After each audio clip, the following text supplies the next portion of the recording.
మీరు virtual office కోసమని వెతుకుతున్నారా? అయితే ఈ వీడియో మీకోసమే. కొత్తగా బిజినెస్ స్టార్ట్ చేసేవారు బిజినెస్ ప్రిమిసెస్ కోసం వర్చువల్ ఆఫీస్ని వెతుకుతూ ఉంటారు. మరికొంతమంది ఇంటి నుంచే బిజినెస్ చేసేవారు ఈ వర్చువల్ ఆఫీస్ కోసం వెతుకుతూ ఉంటారు. మరికొంతమంది యూనిట్ అడ్రస్ వేరేగా అండ్ ఆఫీస్ అడ్రస్ వేరేగా పెట్టుకుంటారు. ఎప్పుడైతే మనం బిజినెస్ని స్టేట్ వైజ్గా డెవలప్ చేసేటప్పుడు ఈ వర్చువల్ ఆఫీస్ అనేది కంపల్సరీగా మనకు ఉపయోగపడుతుంది. ఈ వర్చువల్ ఆఫీస్ మీద మీరు GST registration and company registration కూడా చేసుకోవచ్చు. కొత్తగా బిజినెస్ పెట్టేవారు ఆఫీస్ సెటప్ కోసం అని ఖర్చులు అనేటివి ఎక్కువగా ఉంటాయి.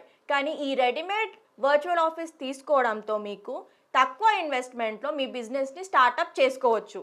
దీని ద్వారా మనం సేఫ్ సైడ్లో ఉన్నట్టే అండ్ కస్టమర్స్ కూడా మనకు అట్రాక్ట్ అవుతారు. ఈ వర్చువల్ ఆఫీస్ ఎవరు తీసుకోవాలంటే ఒక స్టేట్ నుంచి ఇంకో స్టేట్కి బిజినెస్ చేసేవారు జిఎస్టీ రిజిస్ట్రేషన్ కోసం తీసుకుంటారు.